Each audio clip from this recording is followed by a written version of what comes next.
Welcome back to this week's edition of the Risk Spotlight Operational Risk News Update. My name is Emily Jones, and today I'll bring you essential updates and insights from the world of operational risk. All information is sourced from the Risk Spotlight Portal, the premier forward-looking service for operational risk content. Let's get started. Our first update takes us to the European Union. Beginning 17th January 2025, the Digital Operational Resilience Act, DORA, applied to almost all EU financial entities, including banks, insurers and reinsurers, brokers, payment and electronic money institutions, investment firms, and crypto asset service providers. DORA introduces unified ICT risk management requirements, covering areas such as cybersecurity governance, third-party vendor assessments, incident reporting, and resilience testing, including threat-led penetration tests. Interestingly, these standards also extend to critical ICT service providers identified by European supervisory authorities. Germany has complemented DORA with its own Financial Market Digitization Act and updated guidance from BaFin, the financial regulator, ensuring alignment between domestic laws and EU-wide regulations. Meanwhile, in the UK, post-Brexit efforts focus on operational resilience through initiatives like PS21.3 and PS24.16, which establish similar principles to DORA for critical third parties. For organizations with global operations, DORA's impact may ripple beyond the EU, as procurement practices and contractual requirements could affect subsidiaries and supply chains worldwide. With technical standards rolling out gradually, many financial entities are already aligning their processes to avoid future disruptions. Staying in the realm of regulations, the EU's updated Network and Information Systems Directive, or NIS2, expands cybersecurity requirements to include broader sectors like energy, banking, healthcare, and manufacturing.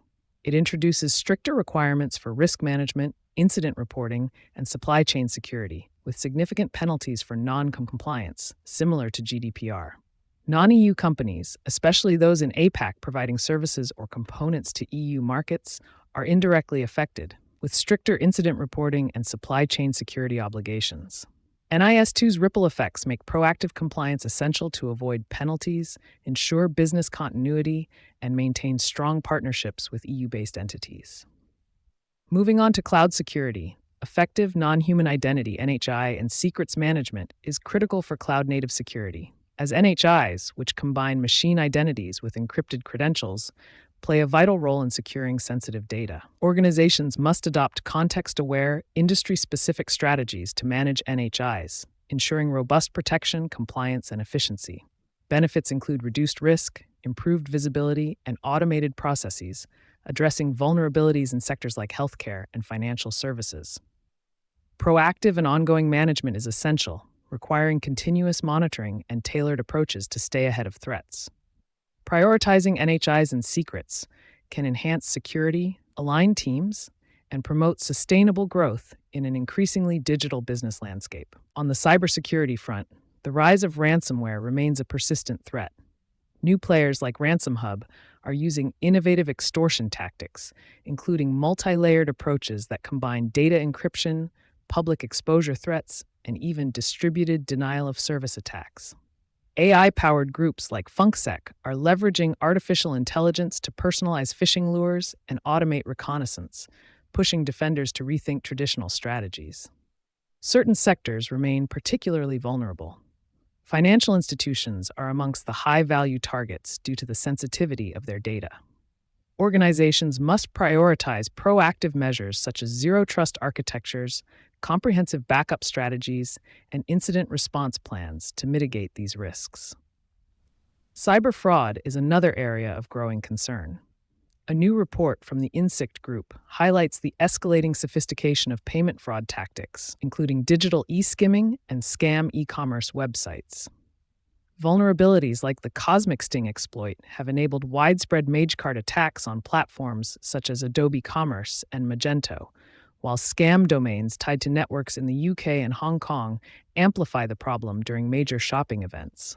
Stolen payment data on dark web marketplaces surged last year, with restaurants and e-commerce platforms often serving as the entry point for these breaches. Threat actors are now leveraging AI to bypass anti-fraud measures and create synthetic identities, further complicating defense efforts.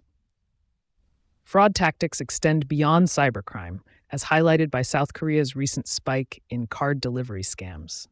Victims are tricked into installing remote access apps on their phones, allowing scammers to steal sensitive data under the guise of resolving identity theft issues. Authorities urge vigilance, warning that any unsolicited credit card delivery is likely fraudulent. In the U.S., the FCC has uncovered a sophisticated mortgage scam operation, dubbed Green Mirage, which impersonates lenders to deceive homeowners. Armed with personal details like mortgage balances and lender names, scammers demand payments via unconventional methods, such as money orders or green dot money cards. The scheme has caused hundreds of thousands of dollars in losses, underscoring the importance of verifying all communications with trusted sources. Finally, data security concerns surrounding generative AI are gaining traction. A study by Harmonic Security reveals that 8.5% of AI prompts submitted by enterprise employees contain sensitive information, with customer and employee data topping the list. The widespread use of free-tier AI models, which often lack robust security measures, exacerbates these risks. Organizations are encouraged to adopt secure workflows, ensure employees use enterprise-approved tools, and educate teams on data privacy best practices. Now let's turn to key operational risk loss events reported last week.